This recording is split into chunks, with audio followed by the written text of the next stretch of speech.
Roteiro completo. A origem proibida de Lilith. Capítulo 1. A pergunta que ninguém faz. Por que existe uma mulher na Bíblia sobre quem quase ninguém fala? Gênesis 1:27 nos revela que Deus criou o ser humano à sua imagem, macho e fêmea os criou. Mas a maioria das pessoas assume que Eva foi a primeira e única companheira de Adão.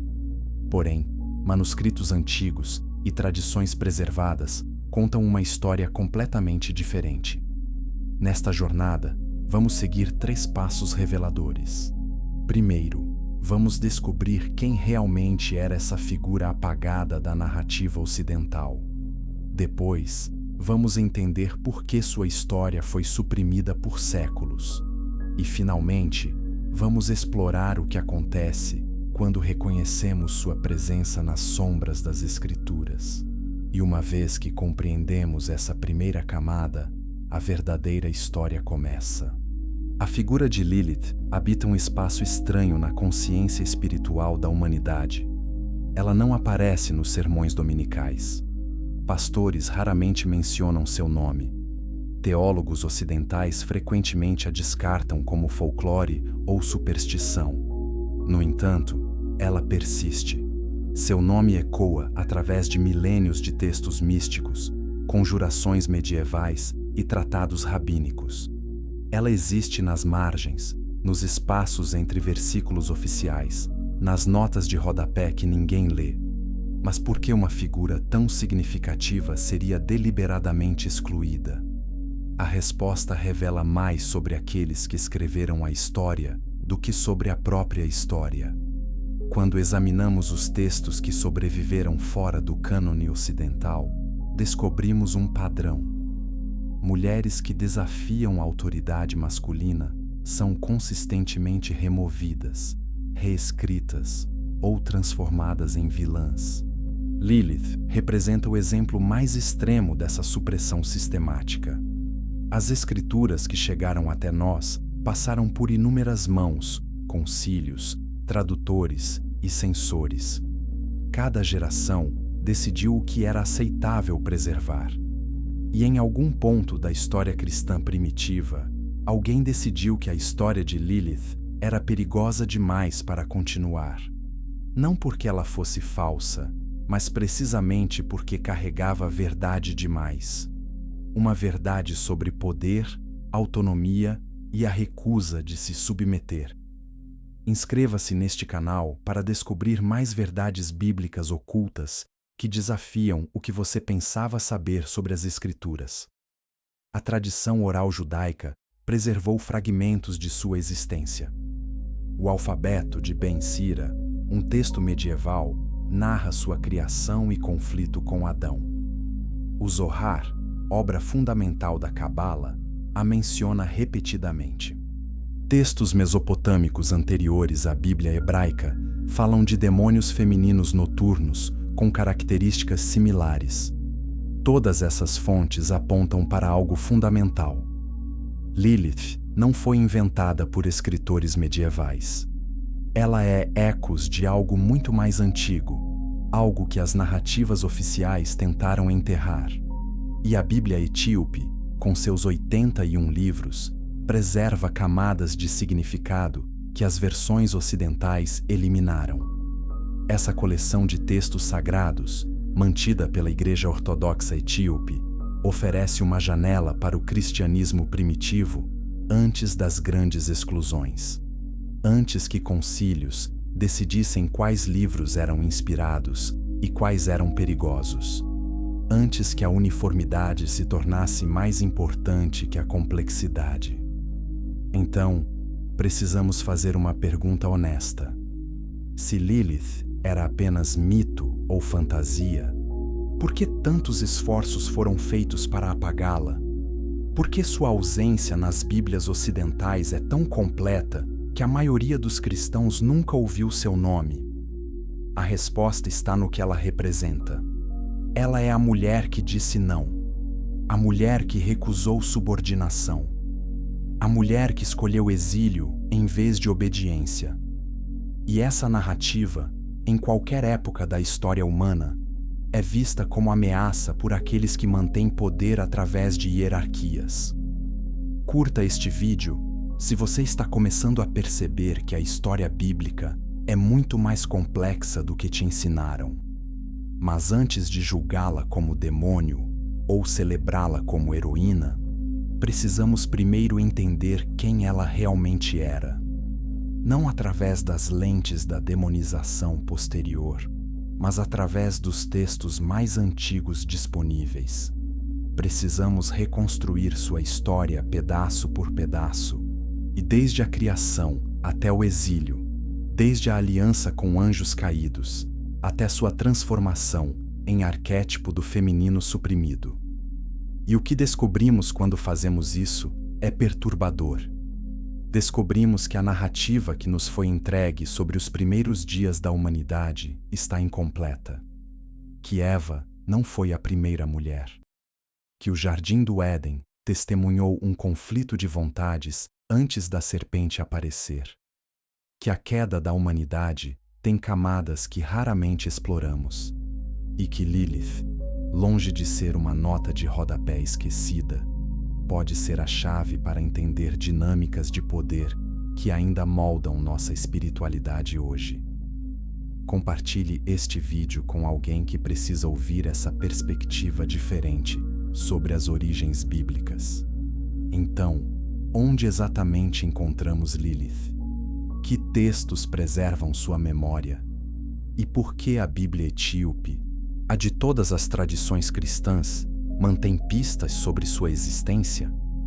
Essas perguntas nos levarão a lugares inesperados, a manuscritos enterrados em mosteiros nas montanhas da Etiópia, a tradições orais judaicas que precedem o Talmud, a camadas arqueológicas da Mesopotâmia, onde placas de argila mencionam demônios noturnos femininos chamados Lilitu. A jornada para encontrar Lilith é também uma jornada para entender como histórias são contadas, quem tem poder para contá-las, e o que acontece com narrativas que desafiam o status quo. É uma investigação sobre memória coletiva, censura religiosa e a persistência surpreendente de verdades que se recusam a morrer completamente. E uma vez que entendemos isso, não podemos mais ler Gênesis da mesma forma, porque agora sabemos que há uma mulher faltando nessa história. Há uma mulher cujo nome foi Lilith. Capítulo 2. A Bíblia, que o Ocidente esqueceu. A maioria dos cristãos cresce acreditando que existe uma Bíblia, um conjunto fixo de livros, canonizados e universais. 66 livros no total para protestantes, 73 para católicos. Mas viajar para a Etiópia revela uma realidade completamente diferente. Lá, a Igreja Ortodoxa Etíope preserva uma Bíblia com 81 livros. Textos que o Ocidente classificou como apócrifos ou heréticos são, para milhões de cristãos etíopes, escritura sagrada completamente válida. Por que essa diferença existe? A resposta está na história da Igreja cristã primitiva e nas decisões políticas que moldaram o cânone bíblico. Quando o Império Romano adotou o cristianismo no século IV, começou um processo de padronização. Concílios foram convocados. Debates aconteceram sobre quais textos eram inspirados por Deus e quais eram criações humanas perigosas. E, gradualmente, livros que não se encaixavam na teologia emergente foram excluídos. Mas a Igreja Etíope, geograficamente isolada e culturalmente distinta, seguiu um caminho diferente. Ela preservou textos que eram amplamente lidos nos primeiros séculos do cristianismo. O livro de Enoque, por exemplo, é citado no Novo Testamento em Judas 1:14, mas foi excluído da maioria dos cânones cristãos. Na Etiópia, ele é escritura sagrada. O livro dos Jubileus, que reescreve Gênesis com detalhes adicionais, também foi preservado integralmente. Comente abaixo qual livro da Bíblia etíope você mais quer conhecer. Esses textos contêm narrativas que expandem dramaticamente nossa compreensão das histórias bíblicas. Eles preenchem lacunas. Eles respondem perguntas que Gênesis deixa em aberto. E, significativamente, eles preservam tradições sobre figuras que desapareceram das versões ocidentais. Tradições sobre anjos caídos que se casaram com mulheres humanas, sobre gigantes que caminharam na terra antes do dilúvio, e sobre a primeira mulher de Adão, cuja recusa em se submeter levou à sua exclusão da narrativa oficial. A Bíblia etíope não menciona Lilith pelo nome explicitamente na maioria de suas passagens, mas os estudiosos apontam para referências indiretas que sugerem conhecimento de sua existência. Em Isaías 34:14, a única menção direta de Lilith na Bíblia hebraica, ela é descrita como uma criatura que habita lugares desolados. A versão etíope preserva essa referência, enquanto muitas traduções ocidentais a substituem por coruja ou criatura noturna, apagando deliberadamente o nome. Mas além dessa referência direta, há camadas mais profundas. O livro de Enoque descreve os vigilantes, anjos que caíram porque desejaram mulheres humanas. Esses anjos ensinaram conhecimento proibido à humanidade e geraram os Nefilim, os gigantes mencionados em Gênesis 6:4. A tradição oral judaica conecta Lilith diretamente a esses anjos caídos, sugerindo que ela foi a primeira a fazer aliança com eles. Que ela, expulsa do Éden, encontrou os vigilantes e se tornou sua rainha.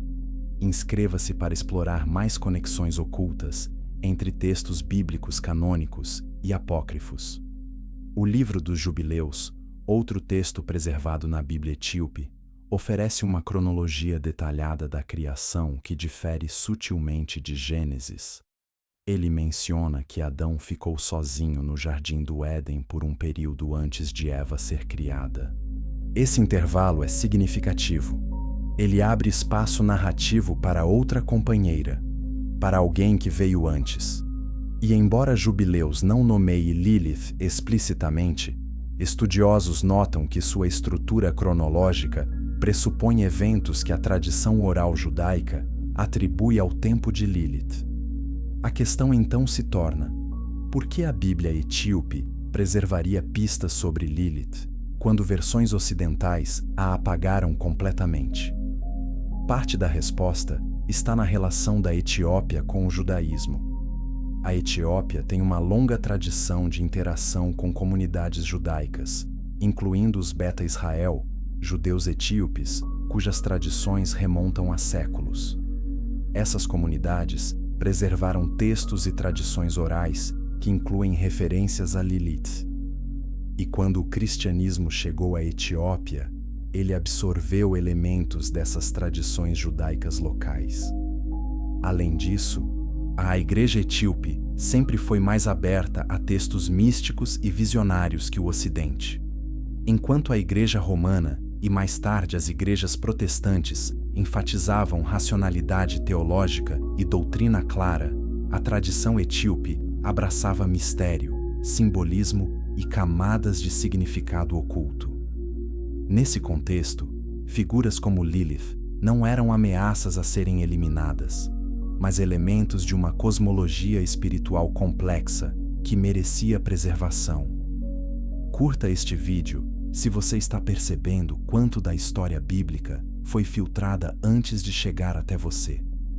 Os textos etíopes também preservam mais material sobre anjos e demônios que as Bíblias ocidentais. O livro de Enoque, em particular, contém descrições detalhadas da hierarquia angelical, da queda dos vigilantes e das consequências de sua união com mulheres humanas. Ele descreve como esses anjos caídos ensinaram magia, astrologia e o uso de armas à humanidade, como eles revelaram segredos celestiais que deveriam permanecer ocultos, e como seus filhos, os Nefilim, se tornaram violentos e corromperam a terra. Dentro dessa cosmologia expandida, Lilith ocupa um papel específico. Ela é a ponte entre humanidade e anjos caídos. Ela é a primeira a cruzar a fronteira entre o permitido e o proibido. E sua descendência, segundo a tradição, são os demônios que ainda hoje atormentam a humanidade. Essa narrativa não aparece em Gênesis porque foi deliberadamente removida. Mas ela persiste na Bíblia etíope através de referências indiretas, estruturas narrativas que pressupõem eventos não descritos, e na preservação de textos que o Ocidente classificou como heréticos. Então, quando falamos sobre encontrar Lilith na Bíblia etíope, não estamos falando de versículos claros que dizem "E Lilith fez isso". Estamos falando de uma presença espectral, de pistas, de espaços narrativos onde algo claramente está faltando na versão ocidental, mas presente na versão etíope. Estamos falando de uma tradição que se recusou a apagar completamente uma figura que desafiava convenções patriarcais. Compartilhe este vídeo com alguém que precisa saber que existem versões muito diferentes da Bíblia ao redor do mundo. E isso nos leva a uma pergunta perturbadora.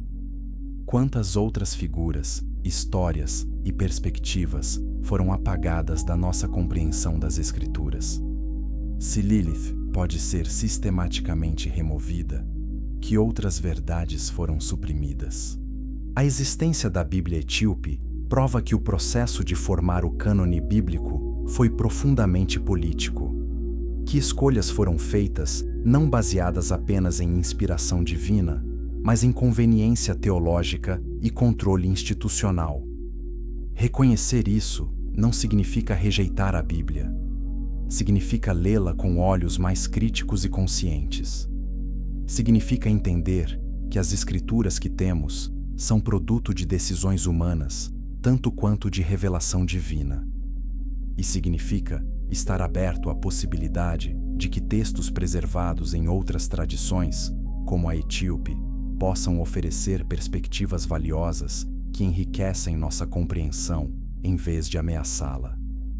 Então, antes de rotular Lilith como mera superstição ou folclore judaico sem valor, precisamos reconhecer que a tradição que a preservou é tão antiga quanto o cristianismo.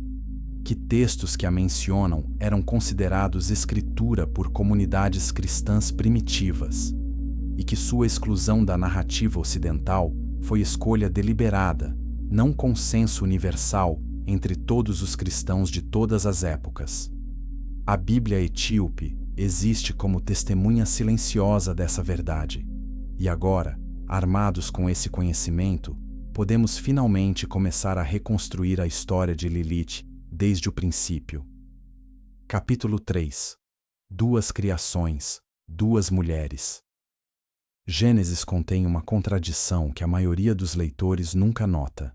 No primeiro capítulo, versículo 27, Deus cria a humanidade à sua imagem, macho e fêmea os criou, ambos ao mesmo tempo. Mas então, no segundo capítulo, versículo 21 e 22, Deus cria Eva da costela de Adão enquanto ele dorme. Duas narrativas de criação. Duas mulheres. E somente uma delas, Eva, continua na história. Estudiosos bíblicos há séculos debatem essa aparente discrepância. A explicação acadêmica padrão é que Gênesis foi compilado de duas fontes diferentes. A tradição sacerdotal, que enfatiza ordem e estrutura, escreveu o primeiro capítulo. A tradição ravista, mais narrativa e antropomórfica, escreveu o segundo. Quando esses textos foram combinados, as duas histórias de criação foram preservadas lado a lado, criando uma tensão que nunca foi resolvida. Mas a tradição judaica antiga ofereceu uma interpretação diferente. E se não fossem duas versões da mesma história, mas duas histórias diferentes sobre duas mulheres diferentes? Se Gênesis 1:27 descreve a criação de Lilith, a mulher feita ao mesmo tempo que Adão do mesmo barro, e Gênesis 2, 21 a 22, descreve a criação de Eva, a mulher feita da costela de Adão como substituta da primeira.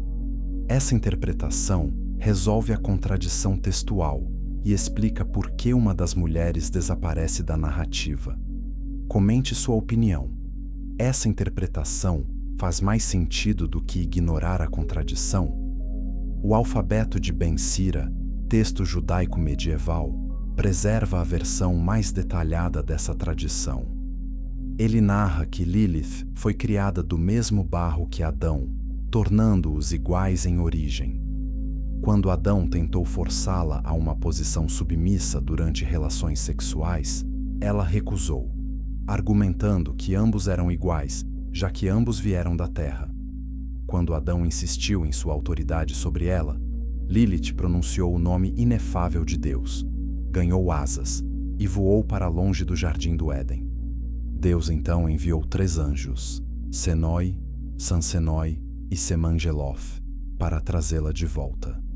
Eles a encontraram no Mar Vermelho, uma região associada com forças demoníacas. A Lilith recusou retornar. Os anjos ameaçaram matá-la, mas ela respondeu que havia sido criada precisamente para prejudicar recém-nascidos. Ela negociou um acordo.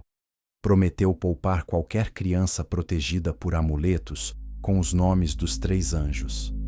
Em troca, 100 de seus próprios filhos demoníacos morreriam a cada dia. Ela aceitou esse destino terrível em vez de retornar à submissão. Essa narrativa contém elementos claramente medievais e folclóricos, mas estudiosos apontam que ela se baseia em tradições muito mais antigas. Referências fragmentadas a uma primeira esposa de Adão aparecem em textos talmúdicos. O Zohar, escrito no século XIII, mas alegando transmitir tradição oral muito anterior, menciona Lilith repetidamente. E mais significativamente, a própria estrutura de Gênesis, com suas 2 narrativas de criação conflitantes, sugere que algo foi perdido ou suprimido. Inscreva-se para descobrir mais mistérios textuais ocultos nas Escrituras. A diferença entre Lilith e Eva é fundamental. Lilith foi criada igual a Adão. Mesma matéria-prima, mesmo método, mesma dignidade ontológica. Essa igualdade era precisamente o problema. Ela não aceitava subordinação, porque sua própria criação sugeria que subordinação não era necessária. Por que ela deveria estar embaixo de Adão quando foram feitos da mesma forma? A pergunta desafiava a hierarquia que estruturava a sociedade antiga. Eva, em contraste, foi criada de Adão. Ela veio dele, não independentemente. Sua própria origem estabelecia uma hierarquia. Ela era derivada, secundária, dependente. Paulo mais tarde usaria precisamente esse argumento em 1 Coríntios 11, 8 a 9, explicando que a mulher foi feita do homem e para o homem, e, portanto, deve demonstrar submissão. A narrativa da costela de Eva tornou-se a base teológica para a subordinação feminina por milênios. Então, a exclusão de Lilith da narrativa canônica não foi acidente. Foi necessidade teológica. Se a primeira mulher recusou submissão e sobreviveu, se ela escolheu liberdade sobre obediência e não foi destruída, então o modelo hierárquico inteiro estava ameaçado. Melhor reescrever a história. Melhor começar com Eva, cuja própria criação já estabelecia a ordem desejada. Melhor apagar Lilith completamente e fingir que ela nunca existiu. Curta se você está começando a ver como narrativas são moldadas por quem tem poder para contá-las. Mas apagar uma história completamente é quase impossível. Fragmentos persistem.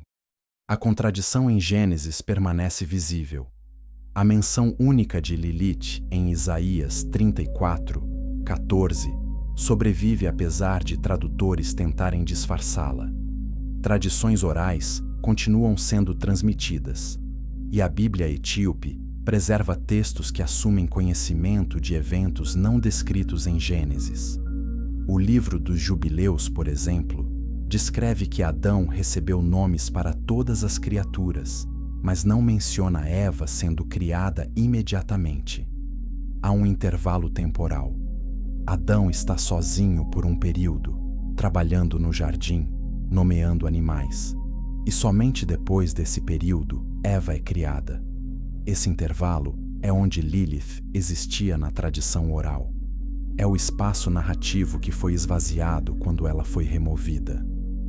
Textos rabínicos posteriores tentaram explicar esse intervalo de formas diferentes.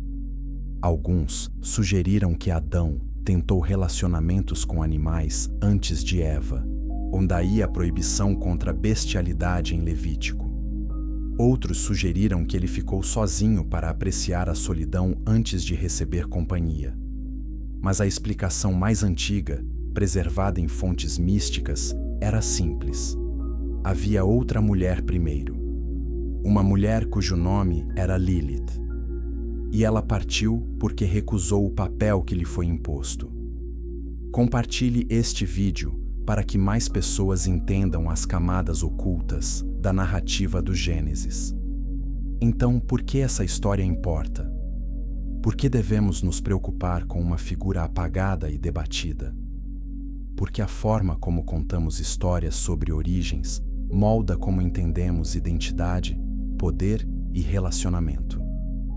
Se a narrativa começa com Eva, criada submissa por design, então hierarquia de gênero parece natural, até divina. Mas se a narrativa começa com Lilith, criada igual mas expulsa por recusar subordinação, então hierarquia aparece como o que realmente é: imposição de poder, não ordem natural. A história de Lilith revela que igualdade foi a intenção original, que a primeira mulher foi feita exatamente como o primeiro homem, e que somente após sua recusa, após seu exílio, é que um segundo modelo foi tentado. Um modelo onde subordinação estava embutida desde a criação. Um modelo onde a mulher vinha do homem em vez de ao lado dele. Um modelo que eliminava o problema da igualdade antes mesmo que pudesse surgir.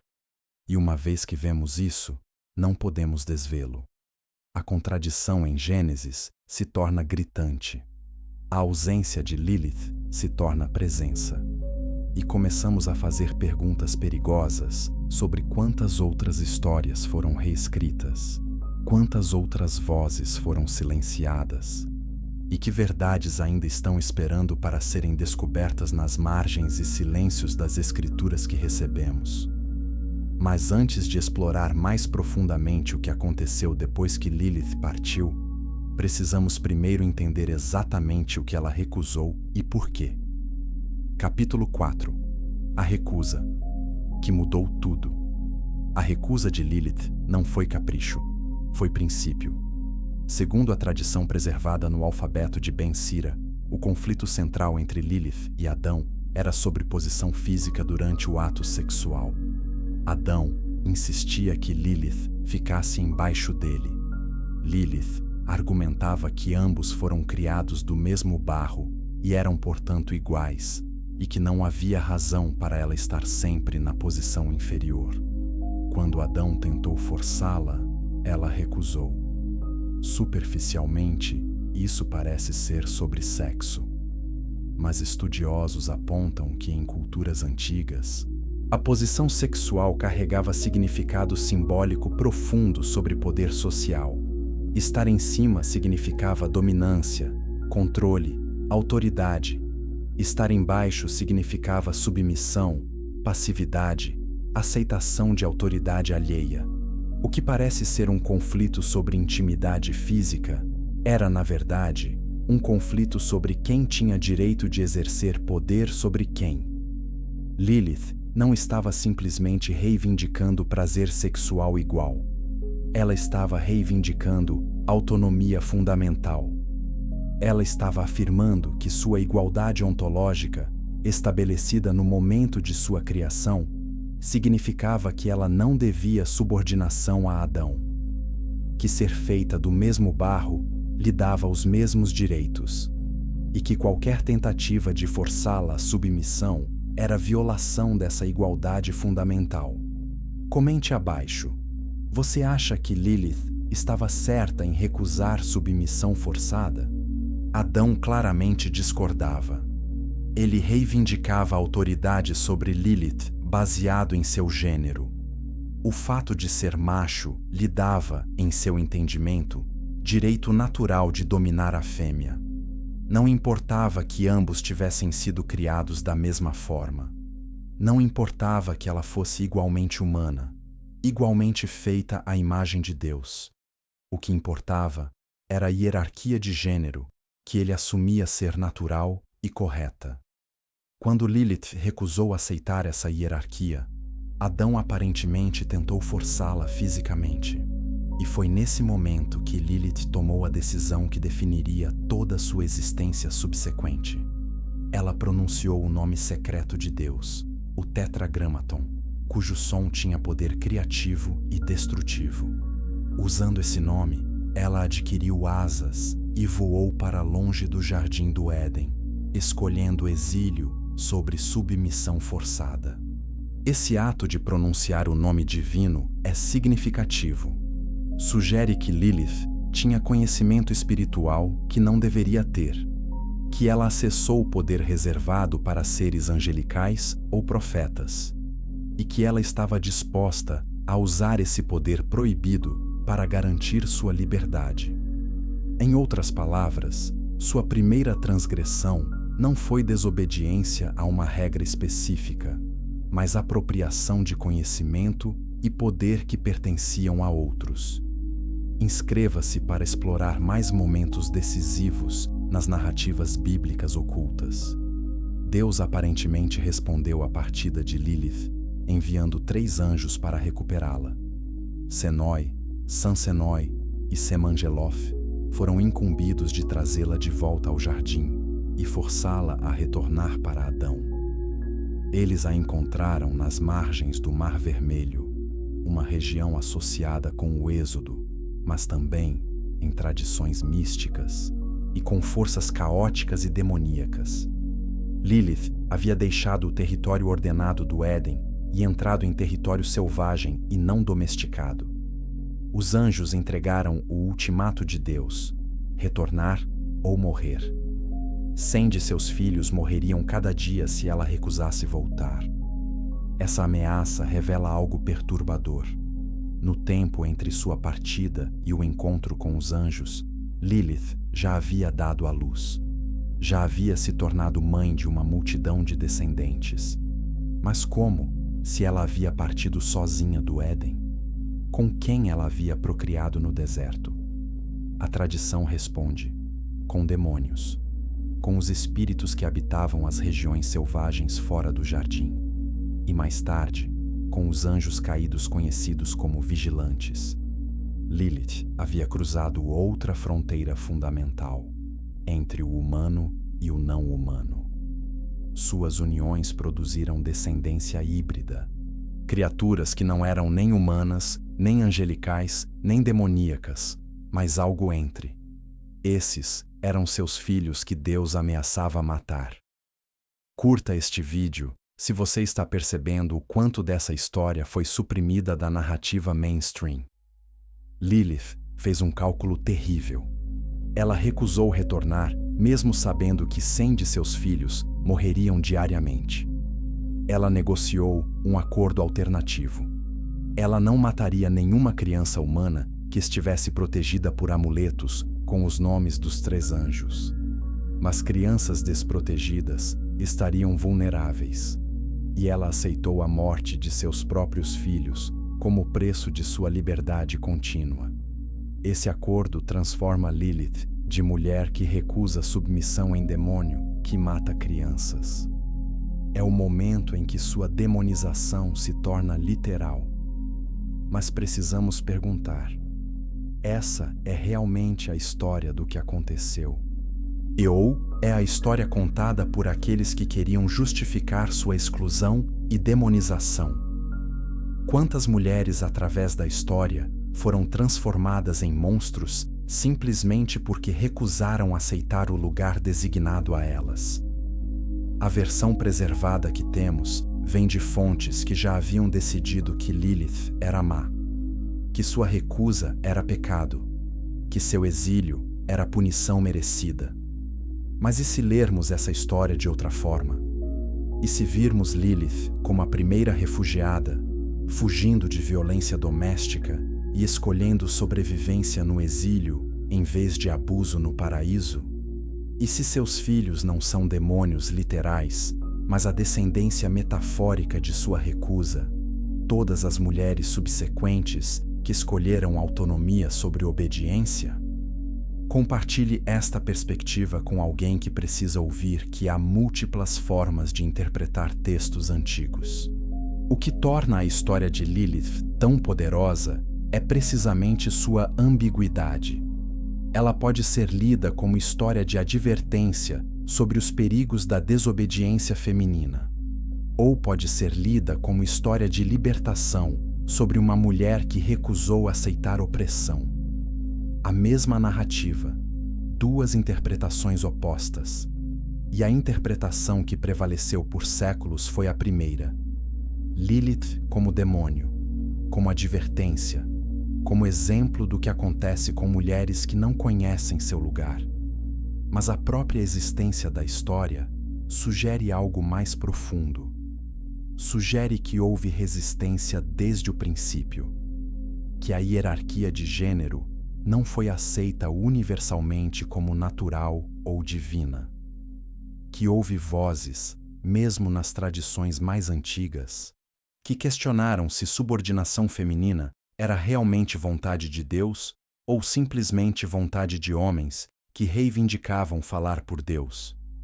Lilith representa essas vozes, e sua recusa ecoa, através dos séculos, sempre que mulheres dizem não à injustiça. Então, a recusa de Lilith mudou tudo porque forçou uma reescrita. Forçou a criação de Eva, cuja própria origem garantiria que ela não teria a mesma autonomia problemática que Lilith tinha. Forçou o apagamento de Lilith da narrativa oficial e forçou a demonização de qualquer mulher subsequente que demonstrasse as mesmas tendências perigosas de independência e autodeterminação. A recusa de Lilith tornou-se o pecado original feminino, não aceitar o lugar designado. E agora, tendo recusado e partido, sua história se torna mais sombria ainda. Capítulo 5. O exílio e a transformação. Depois de partir do Jardim do Éden, Lilith entrou em território desconhecido. A tradição a coloca nas margens do Mar Vermelho, uma região liminal entre ordem e caos. Não mais no paraíso controlado, mas também não completamente no abismo. Ela habitava as fronteiras, os espaços entre categorias estabelecidas. E foi nesses espaços liminais que sua transformação começou. O exílio muda as pessoas. Ser expulso ou escolher partir de casa, de comunidade, de tudo que é familiar, força uma reimaginação fundamental de identidade. Lilith não podia mais ser simplesmente a primeira mulher, companheira de Adão. Ela havia recusado esse papel. Então, quem ela era agora? Sozinha no deserto, sem lar, sem comunidade, sem função social definida, ela teve que criar uma nova identidade a partir do zero. A tradição diz que ela se tornou rainha dos demônios. Mas o que isso realmente significa? Demônios nas tradições antigas não eram necessariamente o mal personificado como entendemos hoje. Eram espíritos liminais, seres que existiam fora da ordem estabelecida. Alguns eram malignos, sim, mas outros eram simplesmente selvagens, não domesticados, recusando subordinação aos poderes celestiais. Lilith, tendo ela mesma recusado subordinação, naturalmente encontrou afinidade com esses seres. Comente sua interpretação. Lilith escolheu se tornar rainha dos demônios ou foi forçada a esse papel? Textos místicos judaicos descrevem Lilith estabelecendo seu próprio reino nas regiões desoladas.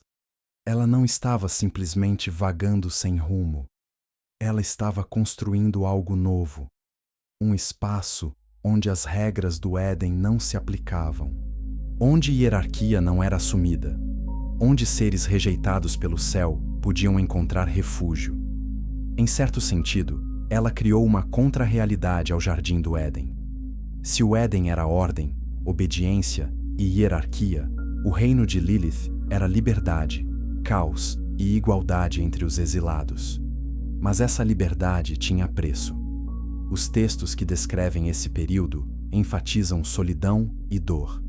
Lilith dava à luz 100 filhos diariamente, apenas para vê-los morrer como consequência de seu acordo com os 3 anjos. Ela era eternamente mãe e eternamente enlutada.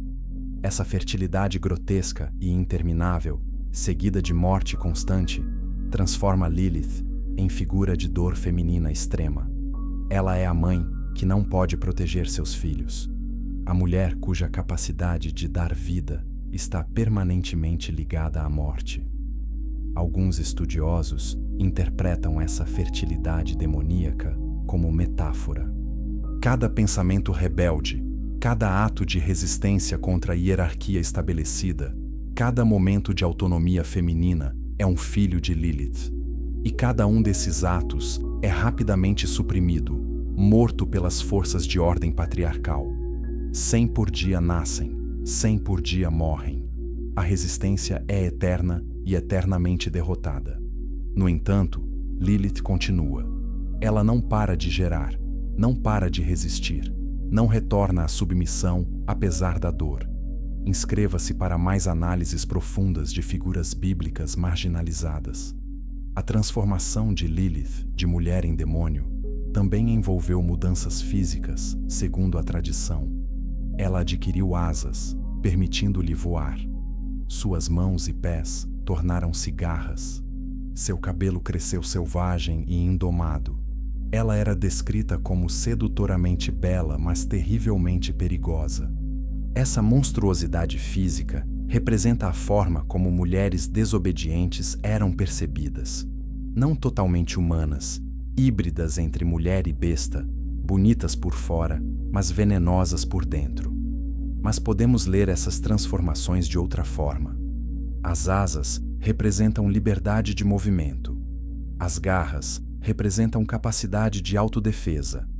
O cabelo selvagem representa recusa em conformar-se a padrões de beleza domesticada.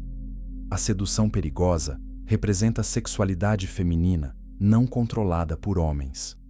Vista dessa perspectiva, a monstruosidade de Lilith é simplesmente feminilidade que não pede permissão e não se desculpa por existir. No deserto, Lilith também desenvolveu poderes ocultos. Ela aprendeu magia, conjuração, manipulação de forças espirituais. Textos medievais descrevem feiticeiros invocando Lilith em rituais. Amuletos eram criados especificamente para proteger contra ela. Seu nome era escrito em círculos de proteção e encantamentos de banimento.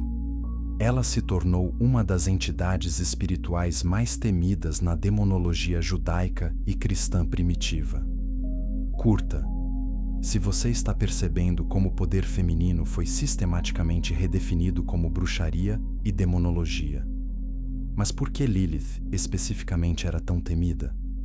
Porque ela representava possibilidade.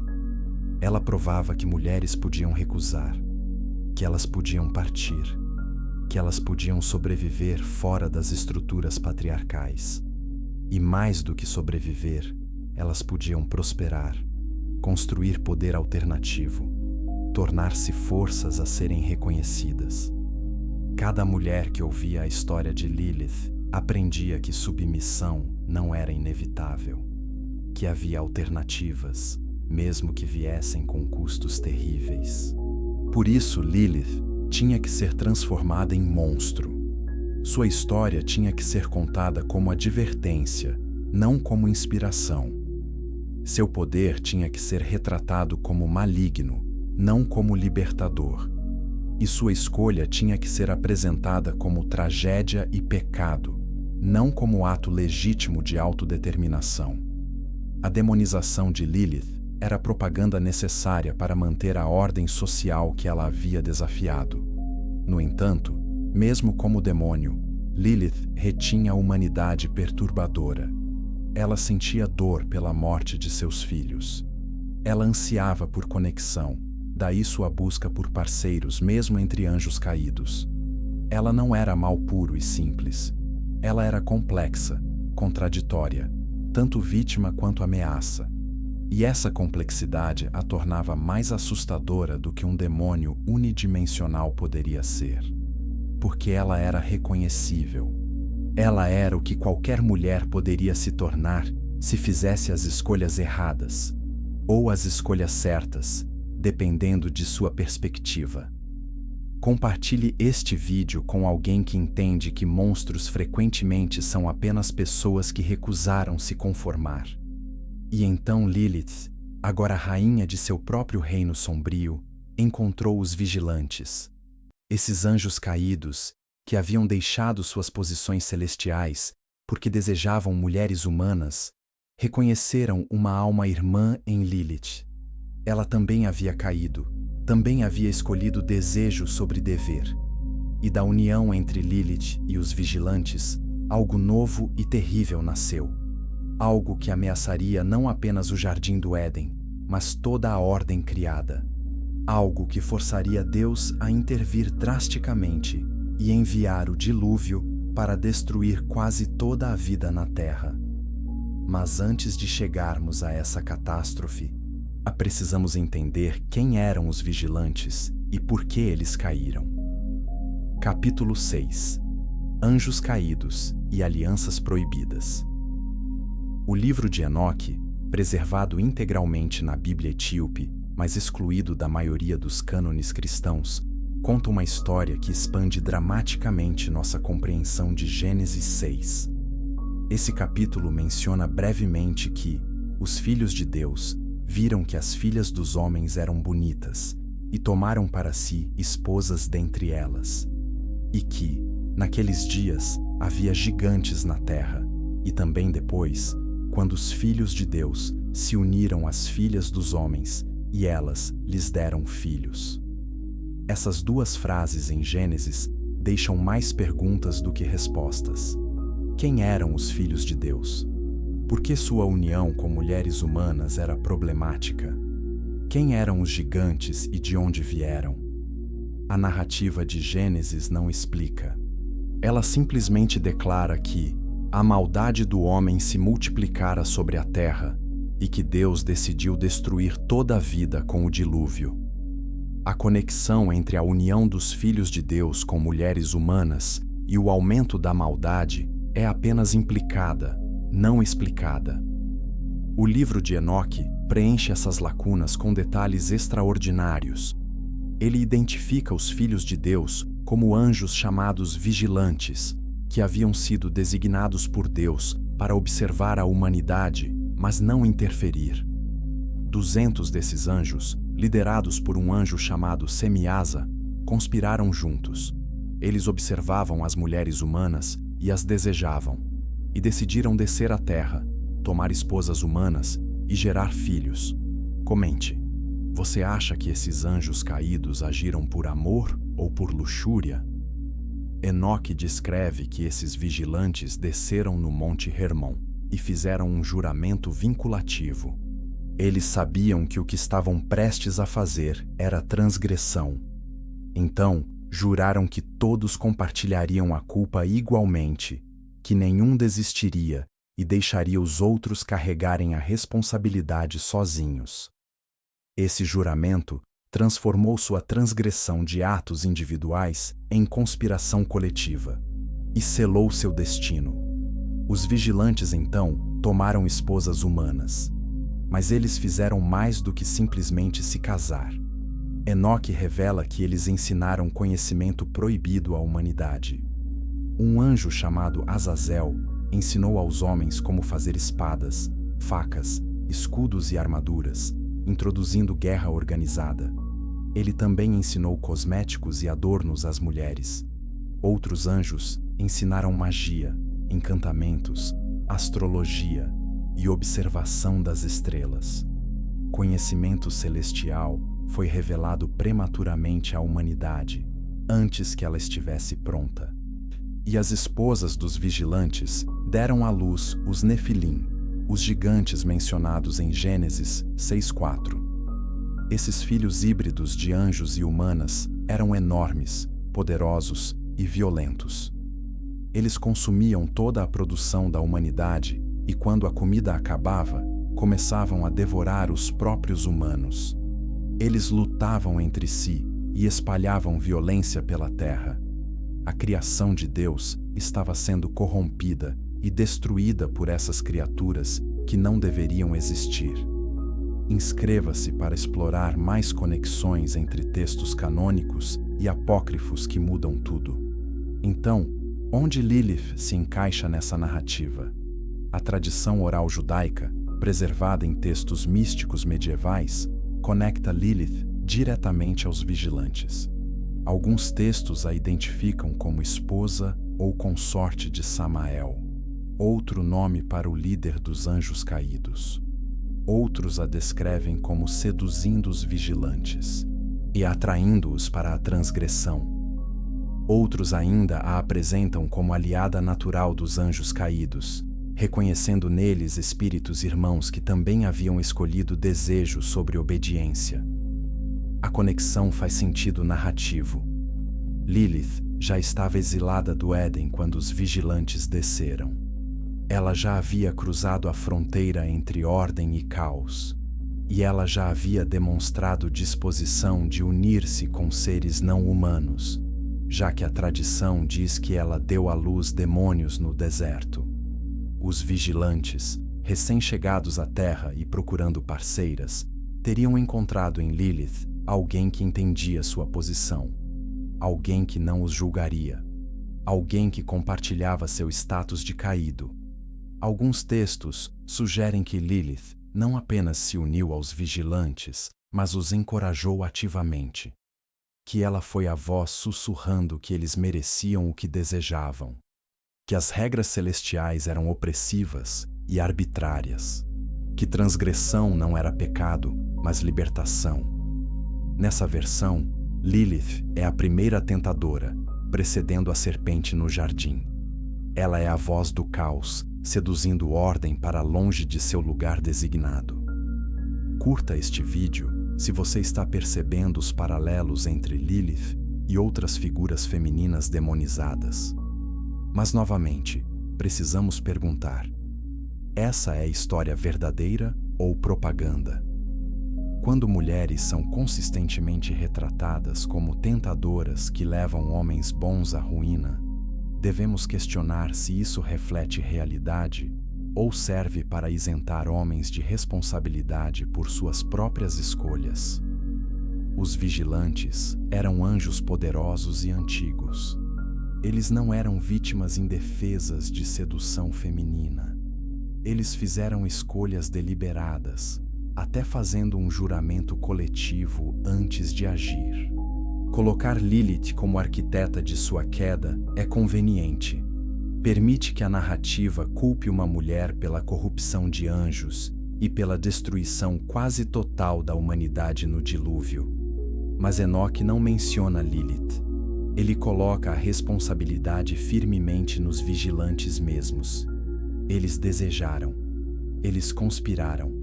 Eles transgrediram. Eles ensinaram conhecimento proibido. E foram eles que geraram os Nefilim que violentaram a terra. Lilith foi adicionada a essa história posteriormente, pela mesma razão que Eva foi culpada pela queda, porque narrativas patriarcais precisam de mulheres para culpar. Precisa haver uma tentadora, uma sedutora, uma fonte feminina de corrupção masculina. Caso contrário, os homens teriam que aceitar responsabilidade total por suas próprias escolhas. E através da história, e isso tem se mostrado inaceitável para aqueles que escrevem as histórias oficiais. Compartilhe esta análise com alguém que precisa entender como narrativas de culpabilização funcionam.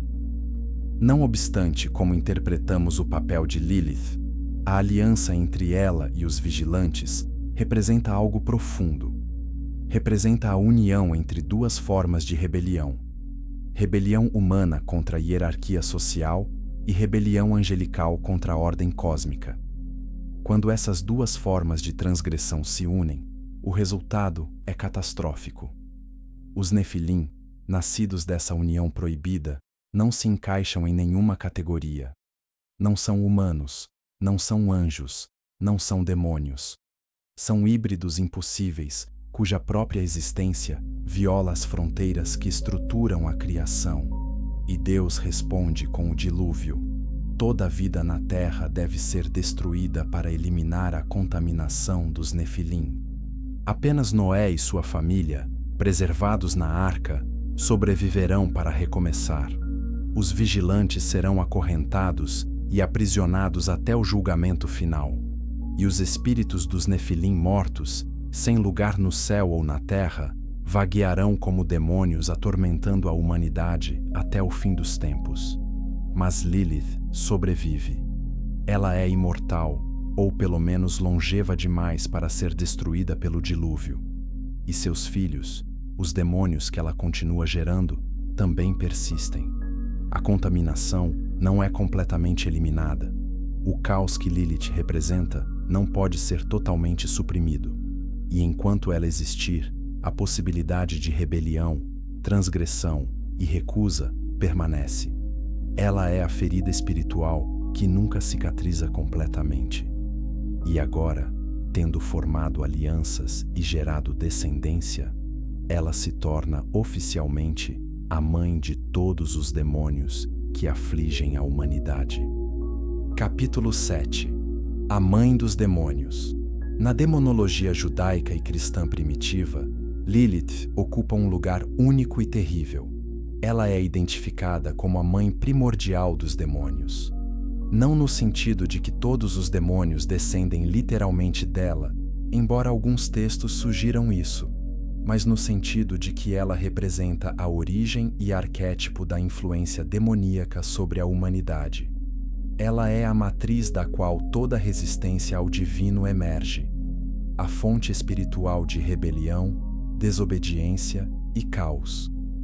O livro de Enoque descreve que quando os Nefilim morreram no dilúvio, seus espíritos não encontraram descanso, porque eram híbridos de angelical e humano.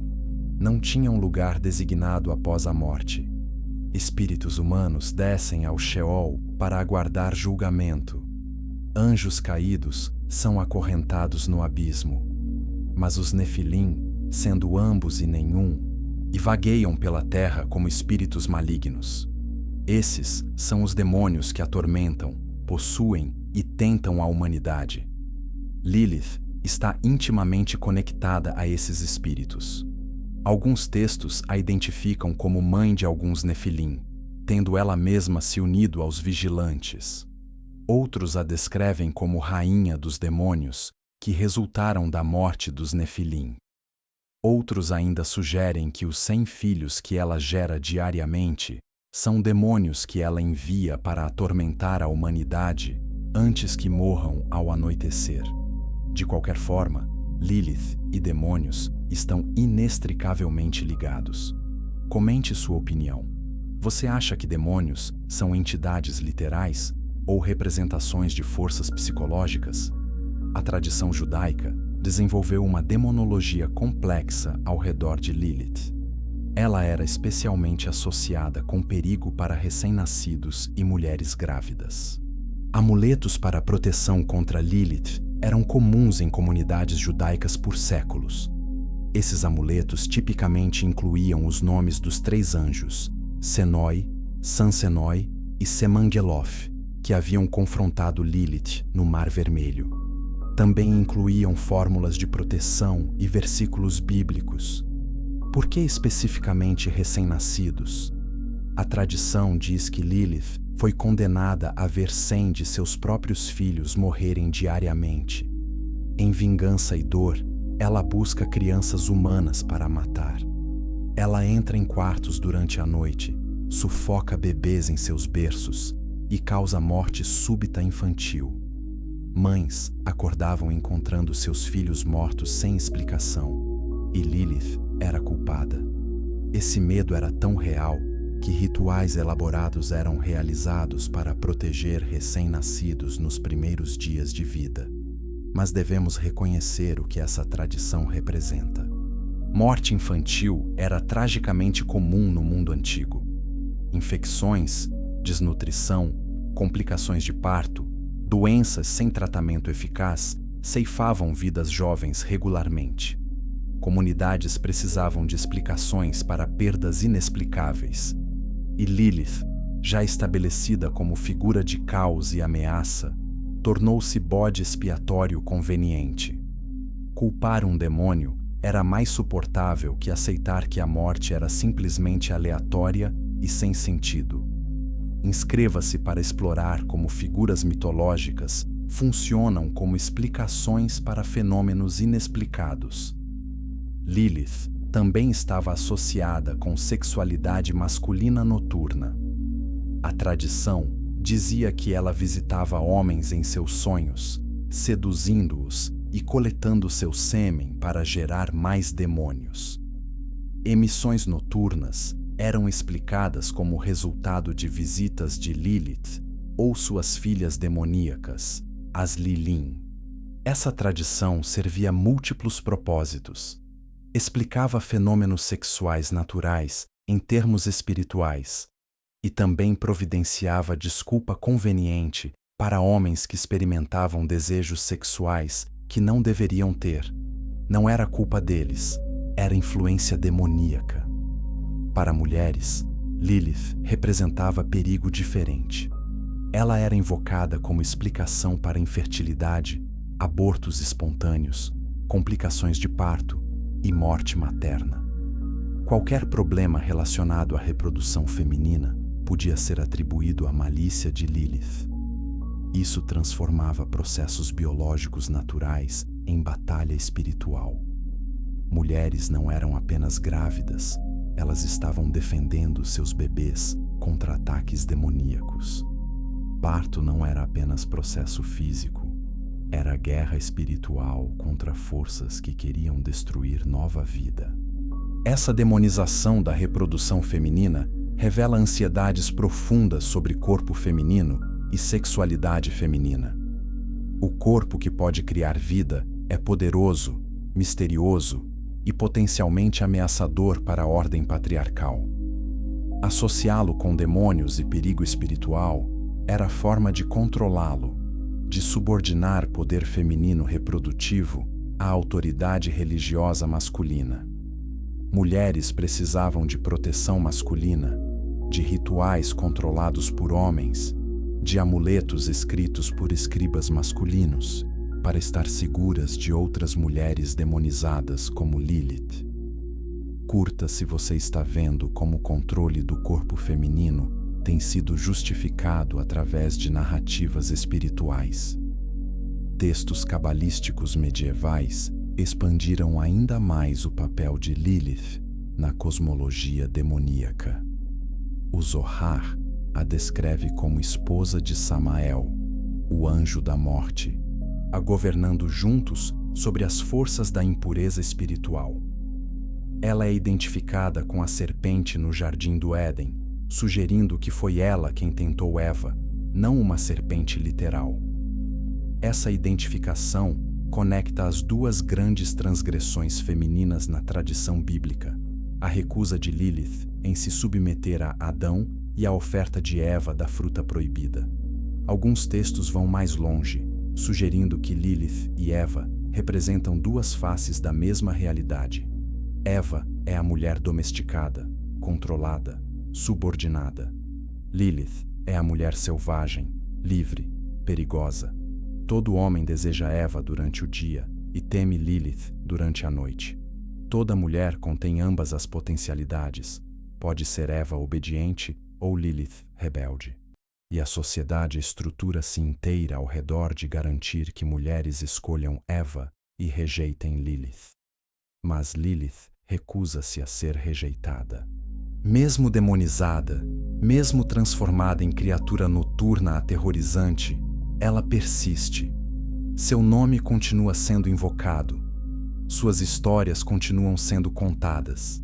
E em momentos de crise ou desespero, algumas pessoas ainda a chamam, não necessariamente para adorá-la, mas para reconhecer a parte de si mesmas que ela representa.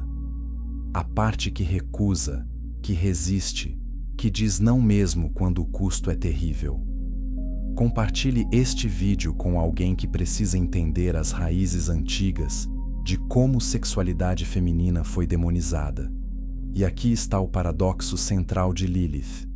Quanto mais ela é demonizada, mais poderosa ela se torna. Cada amuleto escrito para proteger contra ela reconhece seu poder.